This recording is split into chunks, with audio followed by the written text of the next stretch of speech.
Well, it looks like the stream has started. We are off and running, everybody.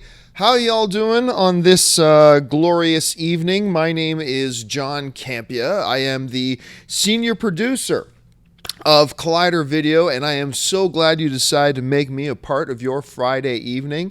I'm just going to double check over here, too, just to make sure everything is up and running. It looks like we're up and going, so... Hey there. Okay, yeah, so let me give you a little bit of the update on what's going on here tonight. So how you doing, everybody on the chat board? Normally we do mailbag shows on Saturday and Sunday. I tried to record a mailbag show earlier tonight, and it was awful. For those of you who know, I've been sick this week, and while I'm feeling a bit better, I'm actually sounding worse, and I was really having a hard time struggling with coughing and hacking. And I got about halfway through one mailbag show, and I thought, this isn't working. I'm just coughing and hacking. So I told everybody we're not doing mailbags this weekend. We'll be back to do them next weekend. But I thought, you know what? I bet we could do a live AMA, a live Ask Me Anything, because it's even more casual than mailbag, and I figure you guys would forgive me if I'm coughing and hacking. I got a bottle of water. I've got a nice hot green tea with lemon. I got a fistful of Hall's lozenges.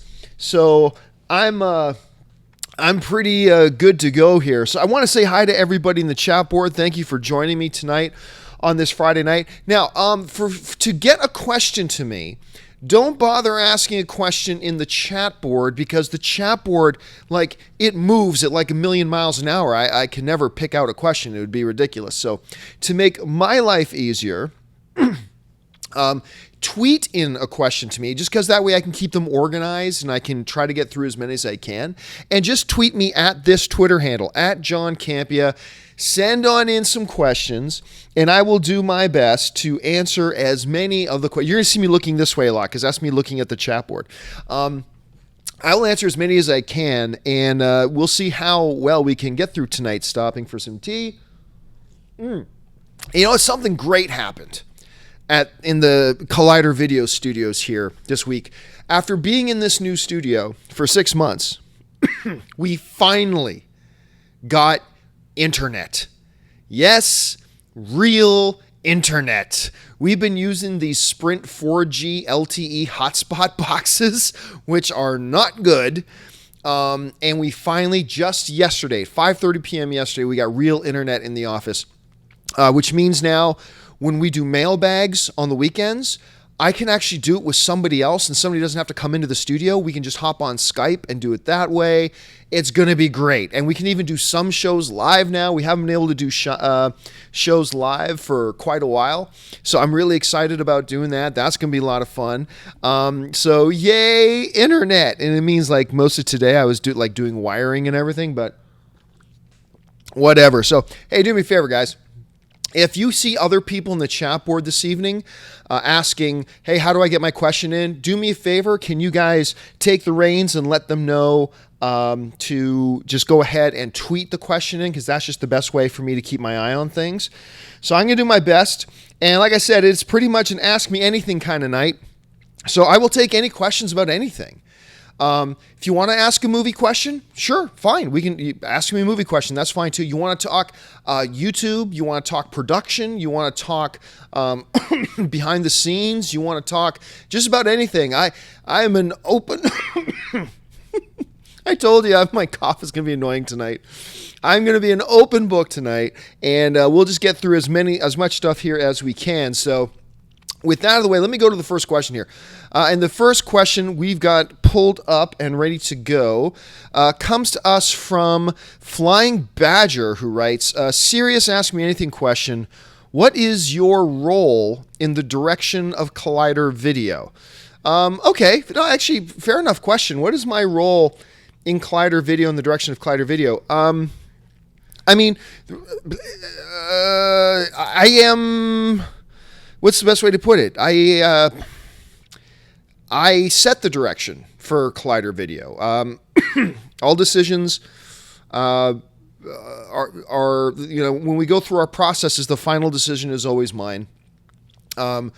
I make all decisions on staffing, on hiring, on I produce all the shows that we do. I write most of the shows we do. I write all the movie talks Monday through Friday as well.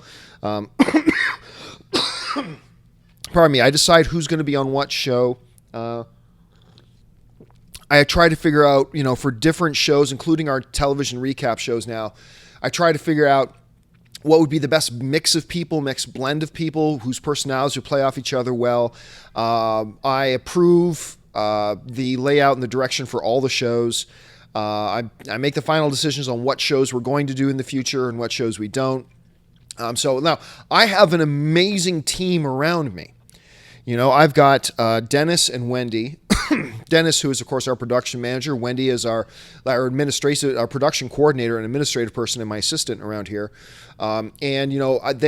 They are my sounding board. I seek their input and get their recommendations and their opinions on everything we do. And I quite often will override. If I make a decision on something and then I go to them and I ask them something and they say something different than what I decided, then I'll override my own decision. I'll go with what they say a lot of times.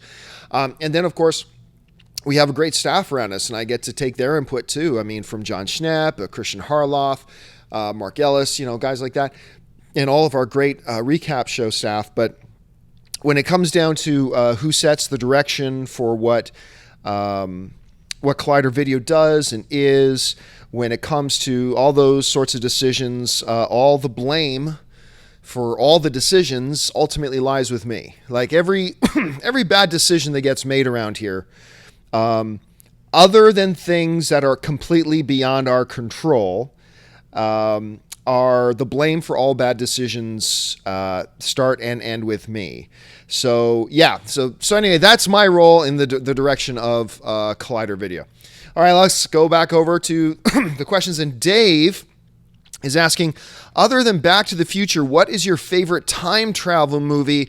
I am actually going to have to say Star Trek 3? I think Star Trek 3 is the one where they go get the whales, or is that Star Trek 2? No, Star Trek 4. Star Trek 4 is the one where they go and get the whales.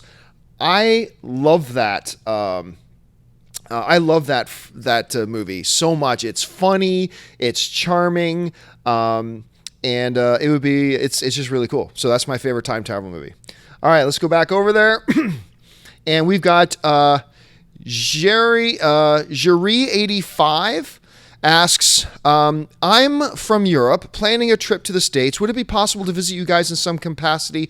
At least say hi. Well, thanks a lot for thinking of us and wanting to come visit us. But honestly, we don't have an open door policy at the studio just because everything is so busy and security is very tight. So unless we're lucky enough that one of our special events gets coordinated with when you're visiting town, then a visit probably isn't going to happen. And that sucks and I hate it, but it's just our schedules are so crazy. We have a lot of people both in LA and people who visit LA quite often are asking us, what,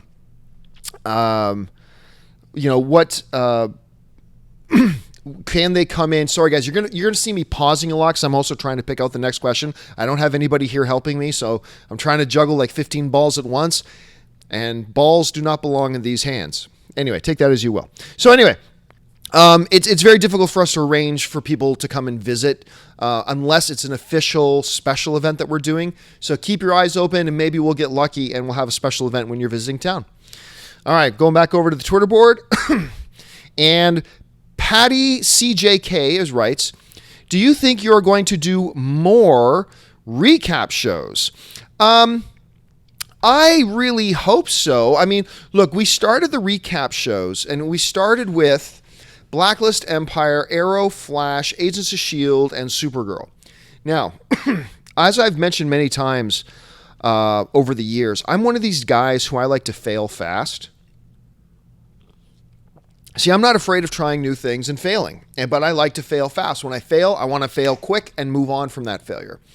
And we've already cut 2 of our recap shows. After 3, and in one of the show's cases, 4 episodes, we just found that the numbers weren't good. Like our audience was not interested in watching a recap show about Blacklist or about Empire, which sucks because I really liked both of those shows. I was the host of the Empire or of the Blacklist show, and our Empire crew, I loved our Empire crew. I thought our crew was great on Empire.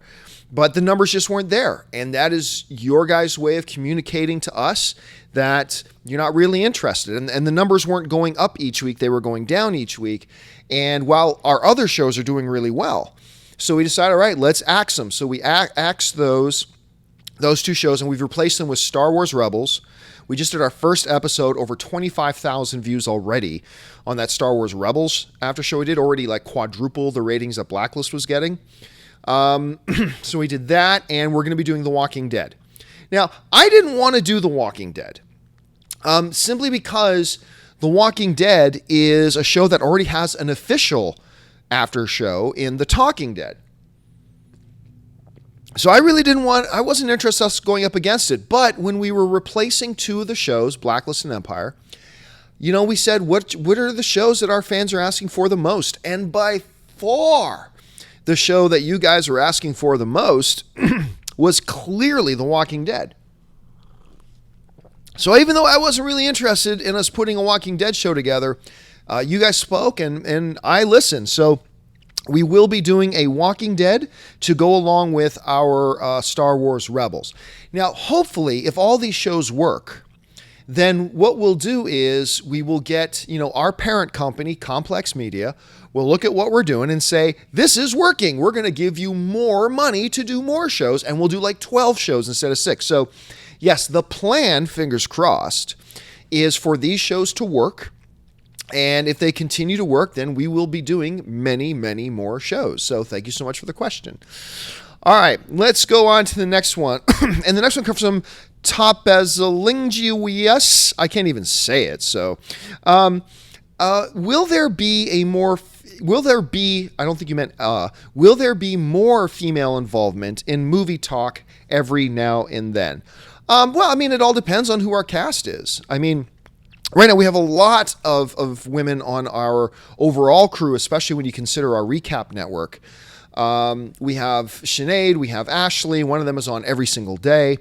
But we ran into this perfect storm of bad circumstances where we lost our three of our key female pundits. And we just lost them all immediately, all in a row. And it was through different things. So we had Maude Garrett, we had Amy Rose Eisenbach, and we had Alicia Malone. Well, Maude Garrett, like a lot of our part-time staff, Maude Garrett was only working with us not 10 hours a week. She was working with us about 10 hours a month. So that's how much she was in the office here and in the studio, about 10 hours a month.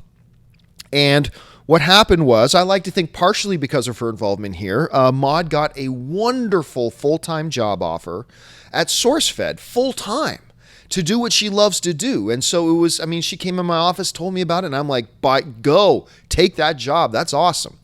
And so Maude left us to go and take a full-time job. Instead of, 2.5 hours a week or 10 hours a month, she went and got a full-time gig, which I was really excited for her about. After Maude left, Amy Rose Eisenbach, who was kind of my right hand for a lot of years that we've been doing this, she came to me and said, it was just time for her to move on. She wanted to retire from this industry, and she wanted to go into filmmaking. So we talked about it, and I knew for a long time that's where her heart really was. And so she resigned and stepped down, retired from the film commentary business, and is now writing screenplays and in the process of trying to get a movie made. And that's amazing. And I fully encouraged her, and I endorsed her and all that kind of stuff. So then now we were down Maude and we were down Amy Rose Eisenbach. And then we made the big move over to Collider, and coming over, I explained this on a show before, but coming over to Collider and coming over to Complex Media, we weren't going to have the same budget in year 1 at Complex that we were going to have in year 6 at AMC. Now, Complex was very generous with the budget they gave us, but it wasn't the same budget that we had at AMC, but that's understandable because at AMC we had built it up over 6 years. So we had to cut a couple of our shows, and two of our lower performing shows was Indie Spotlight and Rewind. So we cut those shows, and unfortunately those shows, that's what Ashley Malone's main gig with us was those two shows. And because she was only doing Movie Talk about once a week. And so we no longer had the budget to keep Alicia on the show, which sucked. I regret that all the time. Like every day I regret that. So when we made the move over to Collider, like a couple of people, Jonathan, our behind the scenes guy, we weren't able to bring him over. Alicia Malone, we weren't able to bring over. So now just like it feels like in a matter of weeks, we went from having these three amazing female talents on our show in Maude, Amy Rose, and Alicia Malone, and to having none of them there, which really sucked. So now some people say, well, why didn't you keep, Alicia instead of one of the schmoes? It's a matter of fit. I mean, Alicia was super strong in the things she was doing, but I believe like John Schnepp, Christian Harloff, Mark Ellis are really super strong in movie talk. So it just went about what was the best fit. I am dedicated, believe me, to hopefully someday get Alicia Malone back if she's still, if she's available and has the time when we finally have the budget for her, or somebody else. So yes, at some point you'll probably see our next major hire. Actually, I could tell you something right now. We are bringing another female talent onto the onto the Collider video crew. And I wish I could tell you right now, but I can't because we haven't dotted the I's and crossed the T's. But I am very excited about it. And I know you're going to be excited about it. And I'm almost giddy. I really want to tell you guys so bad, but I simply cannot. So, yes. All right. Let's move on to the next question. The next question here comes from MF Leezy. Anyway, and Emma Felici is asking, hey, John, how do you feel about Jennifer Lawrence and the gender wage gap in Hollywood? Great question. And this is really a question I shouldn't answer because it's controversial and some people are going to be upset. But since when do I give a flying F about whether something's controversial or not? Here's the thing. That there is a gender wage gap in this business and in this industry, you're an idiot if you don't acknowledge that it's there. It's there, and it needs to be addressed, and it needs to be fixed. Look, I'm not saying that Hollywood is a big male machine that's trying to keep the women down. I'm not saying that. But to not at least acknowledge that there is a huge disparity, a very noticeable disparity between wages, between number of opportunities, between all these things, between male and female in this business, then you're sticking your head in the sand. It's real, and it has to be addressed. And so the spirit of Jennifer Lawrence's letter, I'm completely behind. Now, that being said, let me say the unpopular thing, okay? I don't think Jennifer Lawrence was the person to write that letter. Why? Because she is herself one of the highest paid personalities in Hollywood. Now, one of the things that Jennifer Lawrence, I think she was ranked as the number 3 highest paid person in Hollywood or something like that at $17 million a film, I think. If the reports I'm reading correct, please, by all means, correct me if you have different data. Please give me different data if I'm operating on the wrong data here, okay? I'm just saying. One of the things Jennifer Lawrence mentions in her email is, why are all my male co-stars getting bigger checks than me? They're not, Jennifer. You are making more than most of your male co-stars.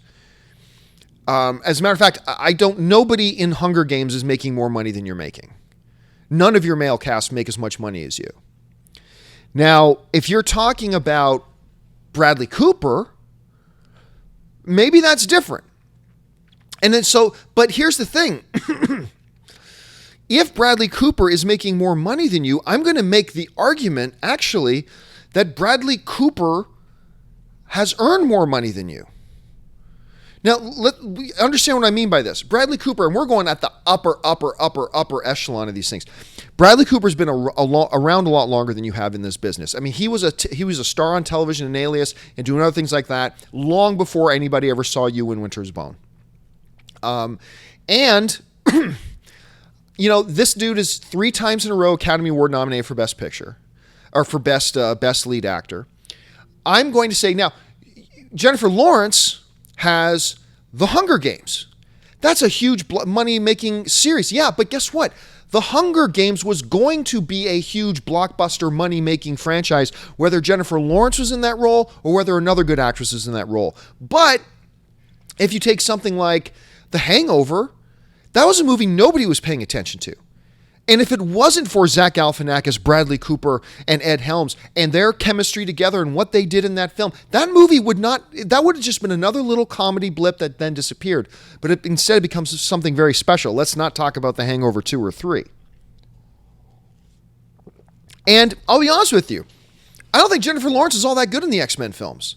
Now, if you've watched Movie Talk, you know I am a massive Jennifer Lawrence fan. I say, and I stand by this, and I will argue till I'm blue in the face with anybody who wants to debate it.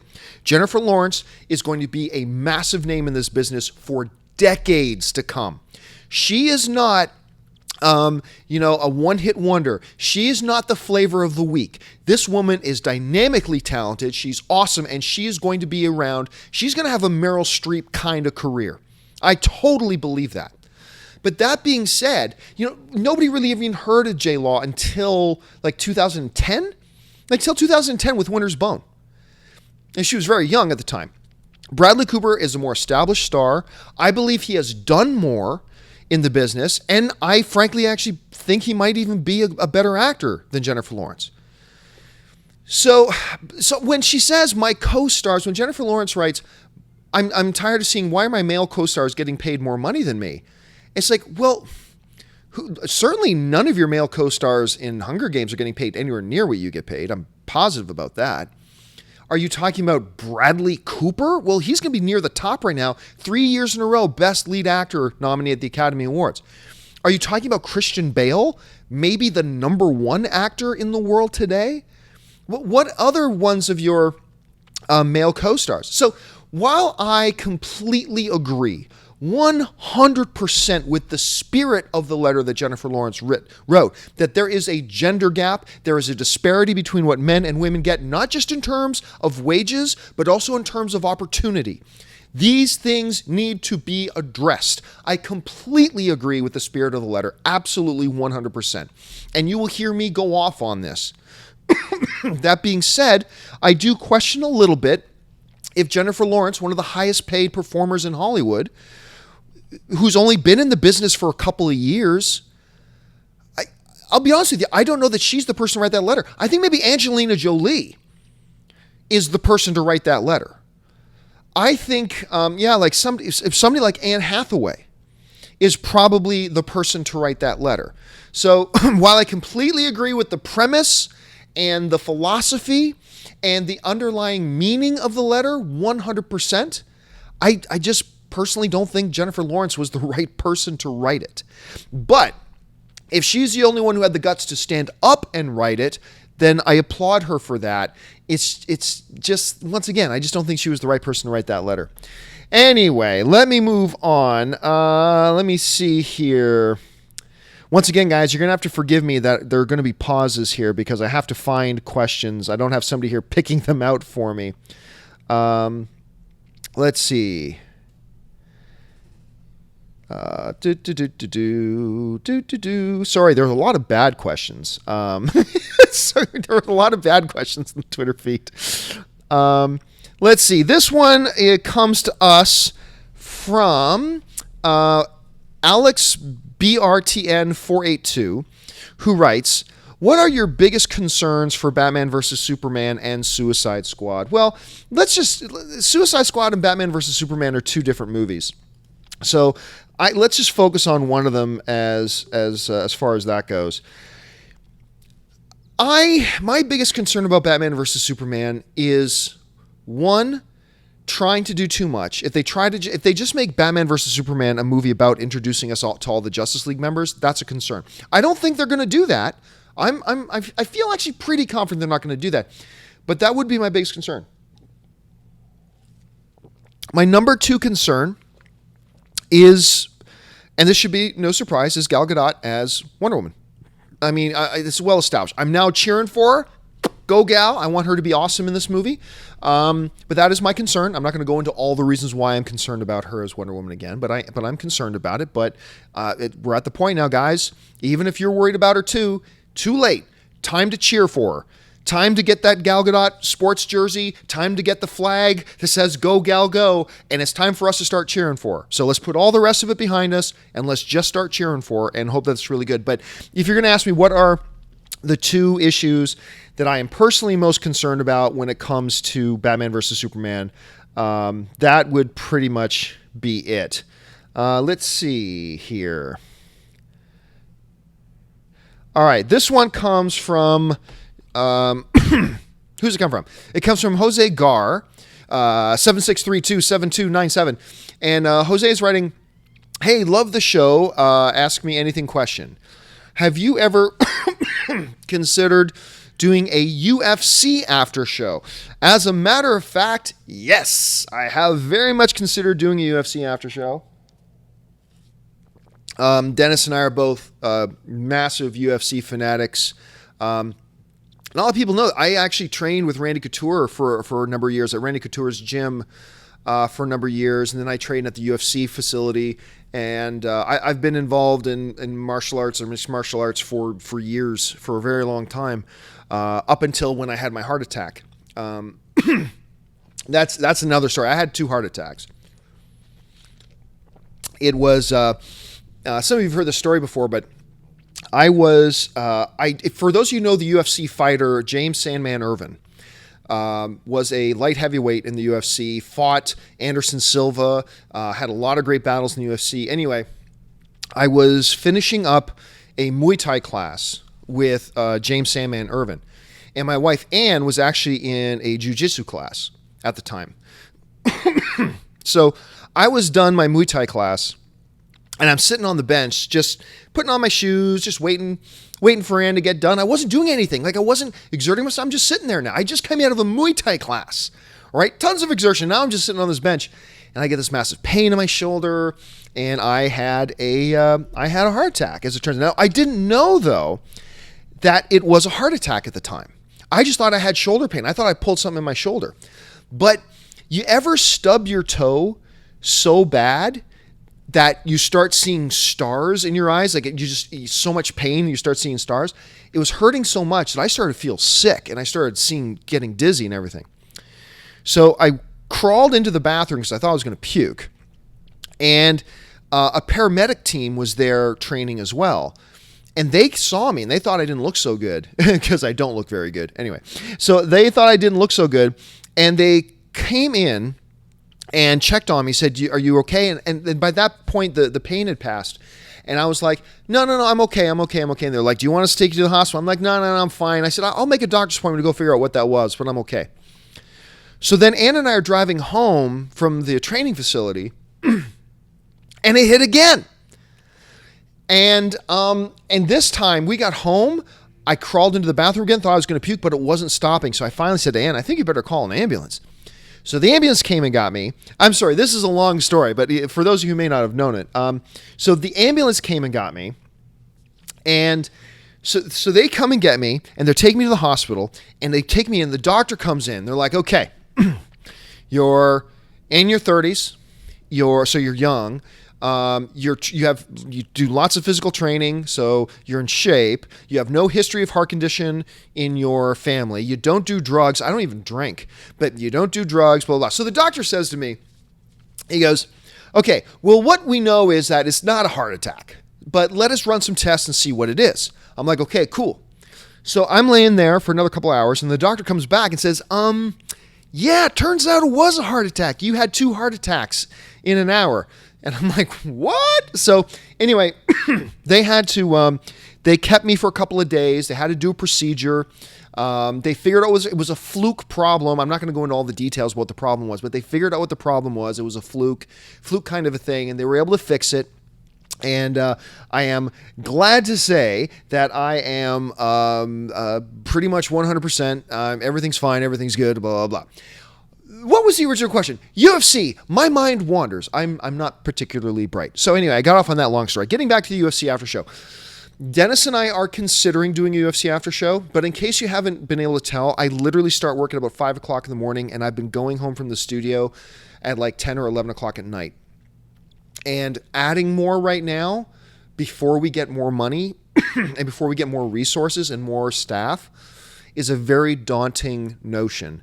So while I do think that at some point you're going to see me and Dennis do a UFC After Show, maybe even get a couple of UFC fighters to do stuff with us, because we've got connections with a few, to come and do some with us. But until we get more resources and things like that, I don't think you're going to see that happen.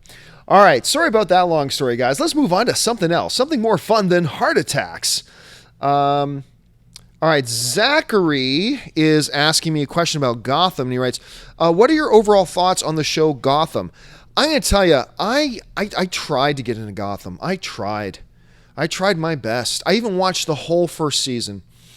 And I know Dennis really hated it, so he jumped off the Gotham train pretty soon. But I watched the whole thing. Now, I thought it had some redeeming qualities. Like, I felt when Gotham tried to be... Pardon me. Hey, guys, just so you know, I know it's considered rude, but I am going to suck on a lozenge while we're doing this. It's the only way I'm going to make it through. So forgive me for the sound of the candy in my mouth, but I got to do it. I found that when Gotham was functioning as a mobster show, I was really quite into it. I enjoyed those elements of it. When it treated itself as a mobster and cop show, I felt it was pretty cool. When it tried to be a Batman show, for me, that's when I found the show didn't work. And that was most of the time. So I've had a lot of people. Oh, hello. Oh, did you bring me more tea? I hear you coughing in the room. Thank you, ladies and gentlemen. It's Wendy Lee. She even came back here on a Friday night to make sure I was okay. Thank you. Because I have to talk to you. It's because we just work all day long. So yeah, we work all day. So do you need me when I'm done here? Please. Okay, I will be out in about another 20 minutes. Is that cool? This is, hey, dude, folks, it runs nonstop 24/7 around here. Anyway, I have had a lot of people tell me that season 2, which has started up a few weeks ago, that season 2 is actually supposed to be much, much, much better than season 1. And so in the next couple of days, I think I'm going to give season 2 a try. I got my treadmill desk over here where I work on my treadmill, and sometimes I like to put on a TV show when I'm doing it. So I will probably load it up and see if season 2 has gotten any better. And who knows, maybe Gotham will become one of the shows we do if we ever expand our recap show. And we'll see how that goes. All right. Let me see what else we got. Okay. This one, sticking on the Batman theme, this one comes from Alex. Yeah, oh no, it's the same guy. Alex got the next question in. Who has the bigger expectations in their upcoming roles? Ben Affleck as Batman or Jared Leto as Joker? You know what? That is a really good question. I think, look, first of all, there's a huge amount of pressure on both of them. But after coming off of one of the greatest supporting performances of our generation in seeing Heath Ledger as Joker, I think the expectations on Jared Leto are a little bit higher. And I think the pressure on Jared Leto right now is a lot higher too. Now, don't get me wrong. Ben Affleck right now has the weight of an entire cinematic universe on his shoulders. Because, I mean, I'm telling you right now, if Ben Affleck does not work as Batman, this entire cinematic universe that Warner Brothers is trying to set up is in trouble. Now, fortunately, I think, and I've said this for a long time, I think Ben Affleck is going to completely rock it as Batman. I think he's going to be an awesome Batman. But if you're going to ask me right now, who do I think the bigger expectations are on?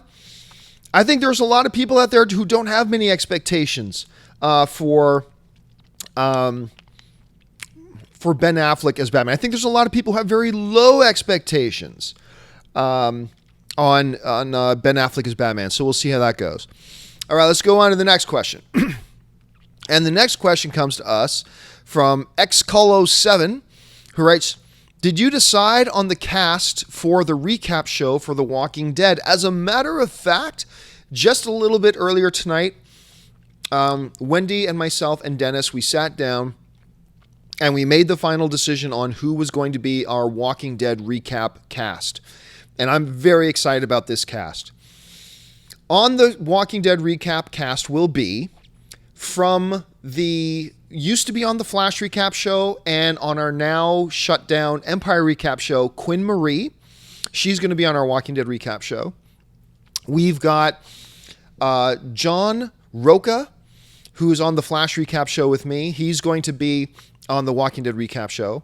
Kaori Takei, who you know Kaori if you've been watching me in our shows for any period of time. She's going to be on it. And Josh Makuga are going to be on the show. So it's going to be Josh Makuga, John Roca, Kaori Takei, and Quinn Marie. That is going to be our Walking Dead recap show cast. All right, let me keep going through the questions here. Oh, dear. Sorry, it's jumping up and down a lot. Okay, let's go to this one. Alejandro Roldolesi01 writes, any chance Sinead and Ashley have expanded roles outside of hosts? Probably not. Ashley and Sinead are not hardcore movie fans. They're not movie pundits. They're not film experts. They don't see, 75 to 250 films a year, and therefore can't really speak as a film pundit on issues. They maybe see one movie a month, two movies a month. But here's the thing. I find so many people think that what Ashley and Sinead does is easy as our hosts. There's a reason we pay experts, Ashley and Sinead. There's a reason we pay those two people to be on our show and to do what they do, because it's hard. You don't know how hard it is to do what they do until you try to do it. I have literally interviewed hundreds of people just for hosting roles in the past 5 years. And you'd think it'd be an easy thing to find people who would be good hosts, and it's not. I have an easier time finding good pundits than I do finding good hosts. And so when you find hosts who are as good as Ashley is and as good as Sinead are, you let them focus on that. You try to treat them as well as you possibly can because you don't want to lose them.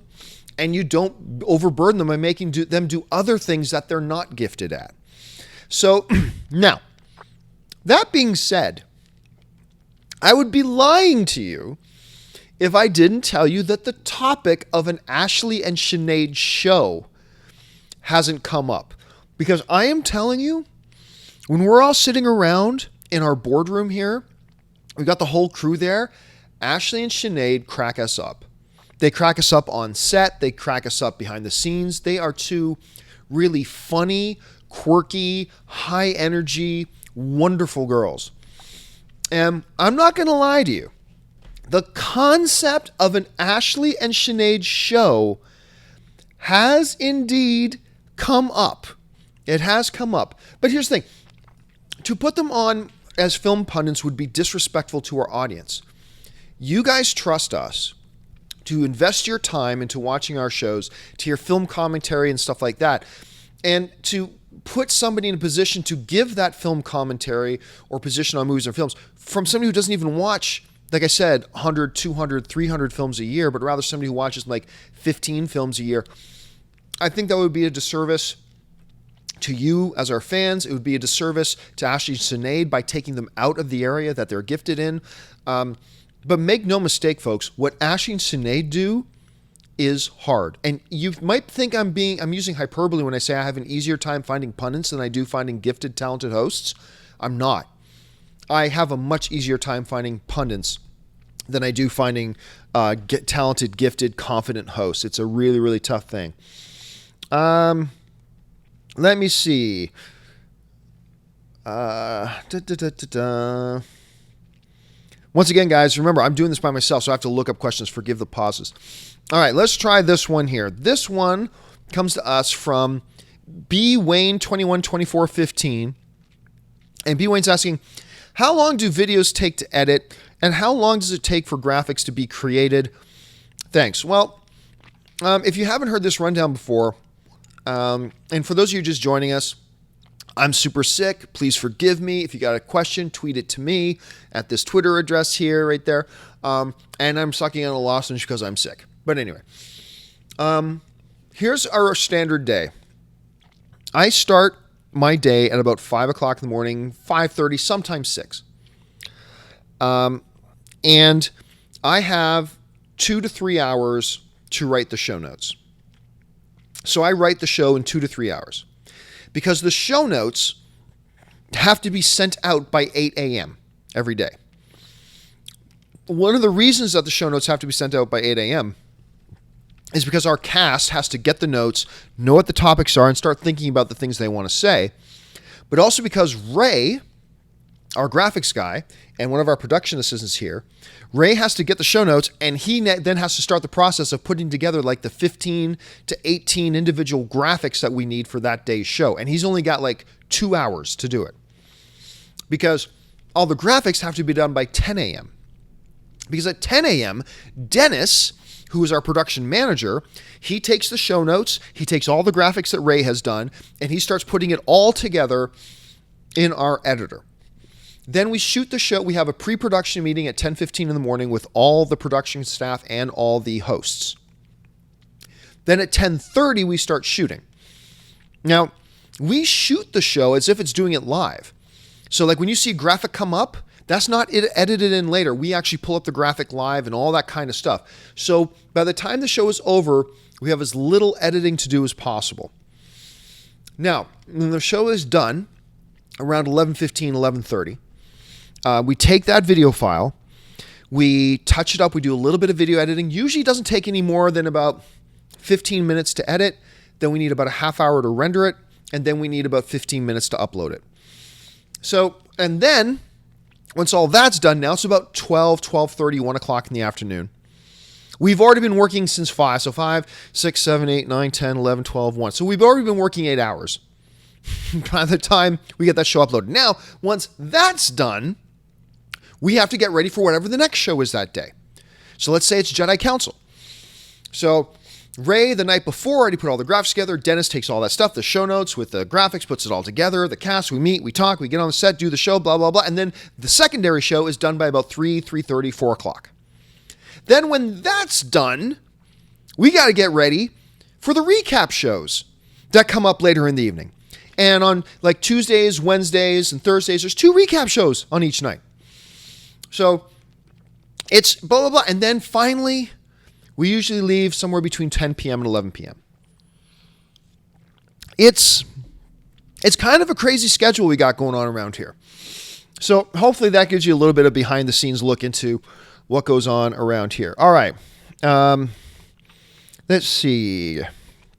Neo Luart is asking me, a couple people have asked me, what are my thoughts on the upcoming Jessica Jones show on Netflix? Honestly, I don't care about it. Now, that's not to say I won't watch it and love it. I'm just saying, for whatever reason right now, I really don't care at all about it. I have no excitement for it. I'm not interested in it at all. None of the preview stuff I've seen has gotten me excited. But I wasn't interested in Agent Carter either. Had no interest in it.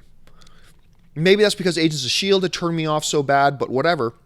I really wasn't interested in Agent Carter, and then I watched it, and I loved it. So I'm gonna give Jessica Jones a shot, and I'm hoping we're gonna see something really awesome as far as that goes. I'm gonna take this question. Thank you so much, Mr. Padiez, who writes us in. Thanks for the Ask Me Anything, John.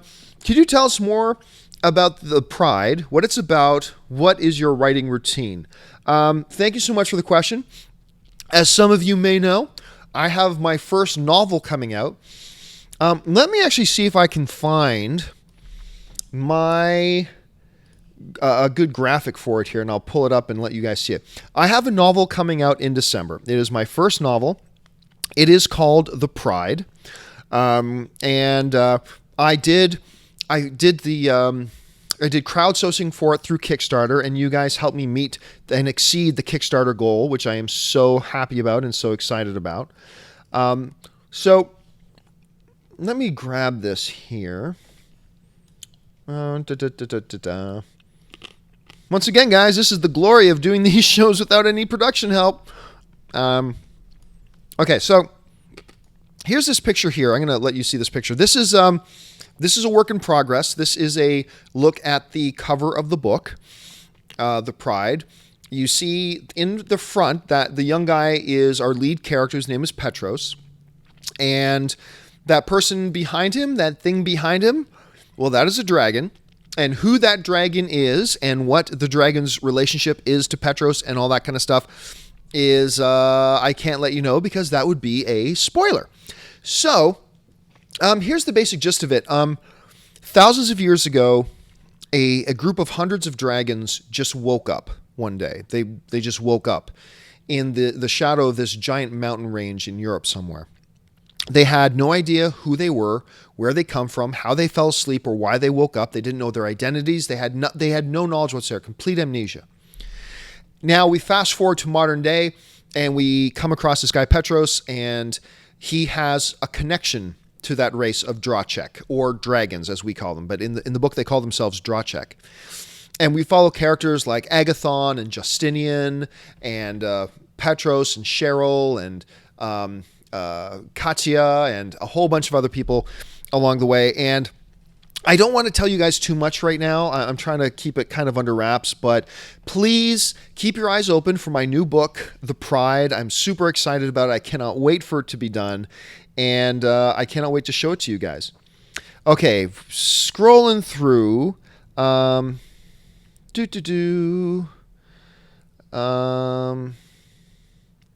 Once again, guys, sorry for the pauses, but I'm trying to find new questions. Let's try this one. I like this question from GeeksCon. And GeeksCon is writing, hey, John, is there a chance for another 24-hour marathon show in the future? The last one was great and for a great cause. For those of you who don't know, back when we were still at AMC, we did a 24-hour marathon to support and try to bring relief to the horrible typhoon that struck the Philippines and left thousands upon thousands of people without homes and in a lot of danger and stuff like that. It was just a total mess. And thanks to you, we did a 24-hour run. Myself, John Schnepp, Dennis, a lot of people on the crew helped out. And we went 24 hours straight. I got super sick as a result. As a result of that, I was out. Here's the worst part. We did that 24-hour marathon. And then we literally left 5 hours after we finished the 24-hour marathon. Me and the whole crew went to Vegas for a big awards ceremony at the Academy of Web Television Awards, where we won our first Academy of Web Television Award there for Best News Series, Best Online News Series. But anyway, so we went to Vegas for about 72 hours, came back, and on the last day in Vegas, Dennis and I got so sick that we were just like, it was almost like we were quarantined in our hotel room. We barely made it back to LA. And then I was off the show for 2 or 3 weeks. That's how sick I got. And Dennis was out of commission too for a long time. It was horrible. But anyway, would we do another 24-hour marathon? Yes. I'm thinking we might do one before Christmas. And there's no one big disaster going on right now. But I think what I want to do is, let me see if I can find this one picture on my thing here. But what I would love to do this year is, since there's no one big individual tragedy that's gone on right now, I think what I would like to do, let me see if I can find this one picture for you, is there's something that Ann and I do every year, and we only started this a couple years ago, where we participate in something called the Adopt a Family program. I found the picture. Great. Let me pull this picture up. There's a program called an Adopt a Family program. And what the Adopt a Family program is, I'm having trouble grabbing the picture, so give me a quick second here, is there are a lot of people who are underprivileged, and there are families who need some help to make ends meet and to try to have a Christmas for their family, to have any kind of a Christmas, whether it's even stuff like just having food for the families, let alone Christmas presents or things like that. And nothing really stands out as much on things like that than the whole idea. And, I'm having a really hard time grabbing this picture, so I'm not going to bother with it. But families have a really hard time at Christmas. And so, like I said, Ann and I participate in this thing called the Adopt a Family program.